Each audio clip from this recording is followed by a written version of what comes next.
Nung ako'y mayor, pinakitaan ako ng evidence ng PDEA. PDEA. Doon sa listahan, nandoon yung pangalan mo. Sa listahan, teka lang, clear lang natin. Sa listahan ng PDEA, kasi pag PDEA, di ba, drugs, no? Philippine Drugs Enforcement Agency, something. Okay? Okay? Drug Enforcement Agency. So, drugs. So, pag nasa listahan ka ng PDEA, nasa drug watch list ka. So, nandun ang pangalan mo. So, parang tinutukoy, ito, correct me if I'm wrong. Nandun ang pangalan mo. Ay, ang binabanggit niya kanina si President Bongbong Marcos at si FL Liza. Sino man sa kanilang dalawa. Pero palagay ko ayoko magkaragdagan. Pero yun yung lumalabas, mga utol. Kahit sa mga news, tiningnan ko kanina, kahit sa mga news, mga utol, nakalagay yan, Ayan, sa ENC Digital, Duterte claims Marcos a drug addict.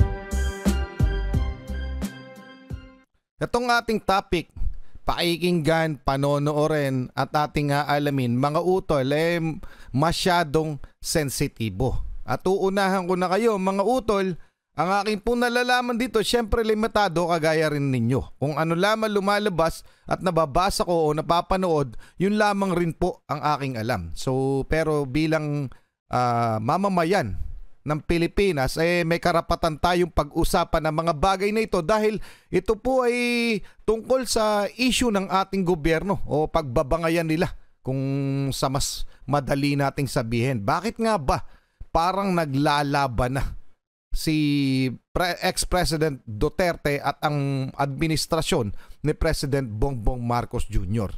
Okay, so pag-usapan natin yon. Siyempre, komento nyo maya-maya kung ano yung mga karagdagan yung kaalaman nang malinawan tayo dito. Pero pakinggan muna natin itong pahayag o speech ni ex-President Rodrigo Roa Duterte nang tayo magkaroon ng idea. Alinman dyan sa lahat, it will be submitted to the people for ratification. Ang problema dito, ako, Mr. President, ayan na. Ma'am Liza Araneta Marcos, direkta, hindi ninyo ako kalaban. Wala akong sinasabi ng masama. Hindi lang ako makakampanya noon. Alam mo, iniiwasan ko ito. Itong panahon na ito talaga ang iniwasan ko kasi mapipilitan ako ngayon magsalita. Naku po. Laban. Laban, magsalita laban. Ng mga tao sa gobyerno. Alam mo, Mr. President, hindi ako maghingi ng tawad. Kagawan mo yan It is your responsibility sa sarili mo. What you do in this world binds you. Iyo yan. Huwag mong sisihin ang ibang tao kasi sarili mong utak at katawan yan. Alam nyo ba, may idea kayo sa tinutukoy ni ex-President Rodrigo Roa Duterte, mga utol? Pero papunta pa lang tayo sa exciting part, So, mamaya titingnan natin o pipilitin natin alamin kung paano nga ba nagugat ang mga bagay na ito. Okay? Pero kung may mga nalalaman pa kayo, pa-comment. Mamaya titingnan natin dito yung mga report tungkol dito. Okay? Tuloy muna natin to, Nung ako'y mayor, pinakitaan ako ng evidence ng PDEA. PDEA. Doon sa listahan, nandoon yung pangalan mo. sa listahan, teka lang, clear lang natin, sa listahan ng PDEA, kasi pag PDEA, di ba, drugs, no? Philippine Drugs Enforcement Agency, something. Okay? Okay? Drug Enforcement Agency. So, drugs. So, pag nasa listahan ka ng PDEA, nasa drug watch list ka. So, nandun ang pangalan mo. So, parang tinutukoy ito correct me if I'm wrong. Nandun ang pangalan mo. Ay, ang binabanggit niya kanina si President Bongbong Marcos at si FL Liza. Sino man sa kanilang dalawa. Pero palagay ko ayoko magkaragdagan. Pero yun yung lumalabas mga utol. Kahit sa mga news, tiningnan ko kanina, kahit sa mga news mga utol, nakalagay yan Ayan sa ENC Digital, Duterte claims Marcos a drug addict. Okay? So yan galing na sa mga news yan mga utol. Hindi ko kayo nililigaw kung ano naririnig natin Kayo po yung hahayaan ko. So tinawag na nakalista sa PDEA. Yun muna yung malinaw. Okay Tuloy muna natin to mga utol. Tinawag na. Ayaw kong sabihin yan. Kasi magkaibigan tayo, kung hindi magkaibigan, magkakilala. Ikaw pumapasok kayo ng alanganin. Mr. President, yun na nga baka susunod ka sa dinaanan ng tatay mo. Naku po. Grabe, no? Diyan ako. Teka lang, lilinawin natin. Dinaanan ng tatay. So, si President Ferdinand Marcos. So, siya in-out, no? Tinanggal ng mga ganon, no? Nag-people's power. So, ganun po ba? Kinakatakot daw ni ex-President Rodrigo Roa Duterte. Parang nalulungkot ako. Kasi itong dalawang presidente na ito eto si President Rodrigo Roa Duterte at si President Bongbong Marcos, I look up to them. Okay? Kagaya siguro ng ibang mga naniniwala sa kanila, ganon din yung mararamdaman dahil ngayon sila'y parang magbabangga na o nagbabangga na. So, parang nakakalungkot kasi ang kawawa dito ay ang Pilipinas. Okay, hindi natin alam kung saan tayo papanig. Sino nga ba ang tama sa kanila? Kapag sila, palagay ko kasi mas malakas sila magkasama. Pero kung ito'y isa lamang play tungkol sa parating na presidential election, di ba? Kawawa tayo kasi hindi natin alam yung mga impormasyon. Pwede tayong misinformed. Okay, pwede tayong maligaw mga utol. Kaya pwede ko sabihin sa inyo na tingnan muna natin yung magiging dulo, yung kahihinatnan bago tayo magkampihan o magwatak-watak. Baka kasi ito kasi yung pagkakataon, yung pag ganito, may dalawa tayong tinitingalang tao. Dito yung mga pagkakataon na ang mga Pilipino ay nawawasak. Imbis na ma-unite tayo, maghihiwalay tayo. So yun nun, tapos mawawala tayo sa mga issue na dapat kaharapin ng ating bansa. Okay, dahil tayo nakafocus sa paninira ng isa sa isa. So hindi kumbaga tayo susulsul na lamang. Huwag po tayong sumulsol yun po sana. So tingnan muna natin kung anong kalalabasan ng mga bagay na yan dahil ito po ay palagay ko dulot ng politika. Okay? Pero mabigat yung mga binibitawan ni President Rodrigo Roa Duterte. Alam naman natin na ganyan talaga siya magsalita. Okay? Pero these two people, si ex-President Duterte at President Bongbong Marcos, I look up to them. Okay? Sana 'di ba, hindi ito lumala. Okay? So, pa-comment ang inyong opinion. Tuloy muna natin kasi napaka takot. Ayaw ko mangyari sa iyo yan. Nako po. Pabor lang ako namang nagmamakaawa kasi it will divide the nation. Exactly yung sinabi ko kanina. Dugo itong panahon na ito. Tama. Talagang mawawasak tayo. Mr. President, sabihin ko maya sa tao kung ano ka. Naku. Noong unang panahon, hindi tayo puro Bisaya nagkita-kita doon sa Luzon. There was a community of Filipinos.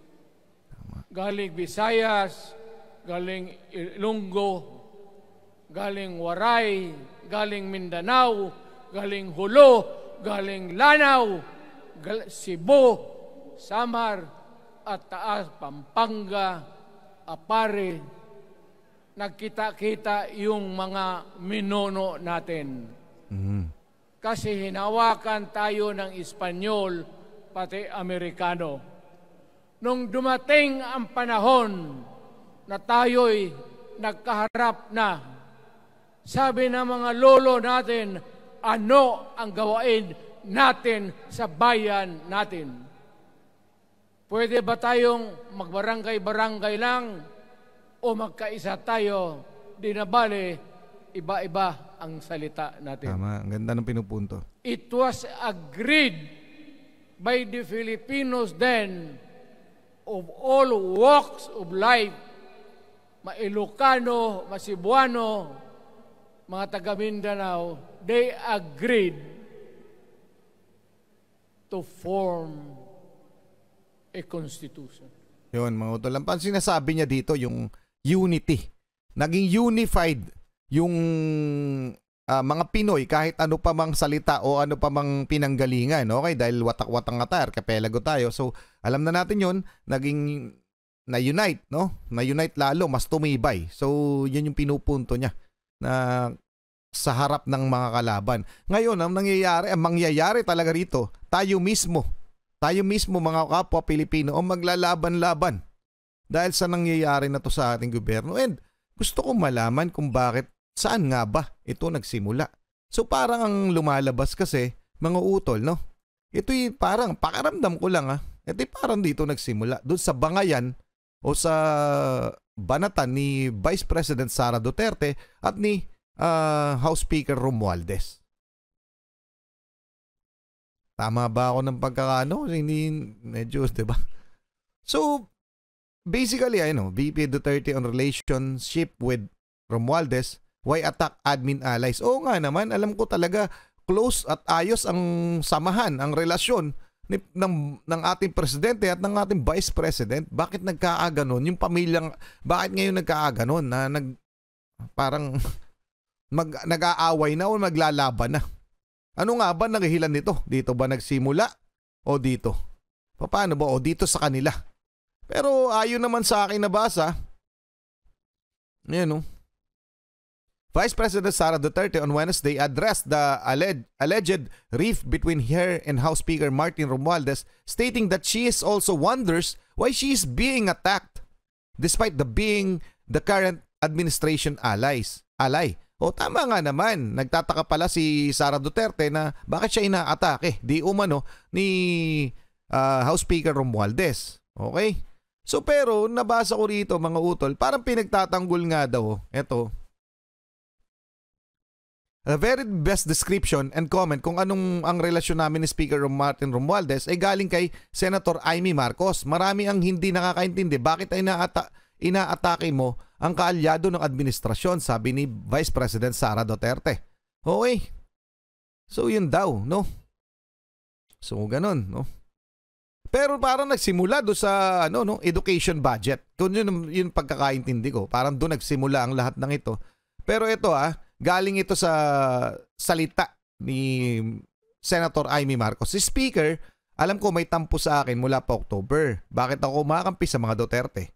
Sabi ko, di ako kumakampi. Ang akin lang, kasamahan natin yan, kaalyado natin yan, higit sa lahat, kaibigan na wala namang ginagawang masama, bakit natin aawayin? So ito ba? So sa madalit sabi, si Senator Amy Marcos, gumigitna, pumapagitna. Okay, doon sa iringan ni Speaker Romualdez at ni Vice President Sara. And basically, meron talaga. Okay, nairingan, mga utol. So palagay mo ba? Palagay nyo ba? Dito nagsimula yan, mga utol? At eto pa pinaka matindi dito. Si Mayor Baste Duterte ay pinagbibitiw na si President Marcos. Eto, pakinggan natin yung pahayag niya. Konti lang. Mr. President, kung wala kay gugma o wala kay aspirations sa imuhang nasod, resign. Mga utol, napakalinaw ha. Hindi ko gaanong maiintindihan yung sinabi niya. Pero kung wala kang magagawa yata, kung wala kang yun, kung ano man ha, kasi Bisaya, no?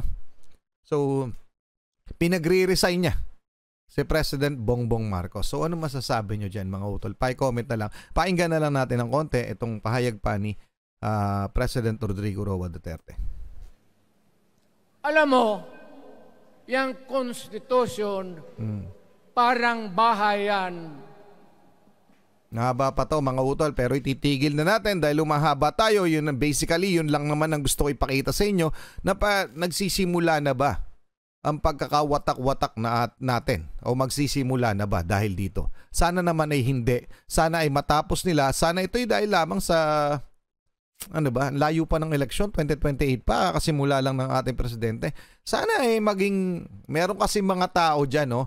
Yung mga miron, yung mga bulong sa gilid, yun yung nagpapalala ng sitwasyon yan, mga utol. Pero dahil dito, sa pahayag na to ni ex-President Rodrigo Roa Duterte, ay laking posibilidad na mahati na naman ang mga Pinoy at magkampihan tayo. Dapat tayo ay na-unite sa mga pagkakataon na to dahil may banta sa atin. So anong masasabi nyo dyan, mga utol? Pa-comment na lang. Sana po. Ayan na. Wala kang kinakampihan. Parehas kung tinitingala itong dalawang tao na ito na sana sila yung magbigkis, no?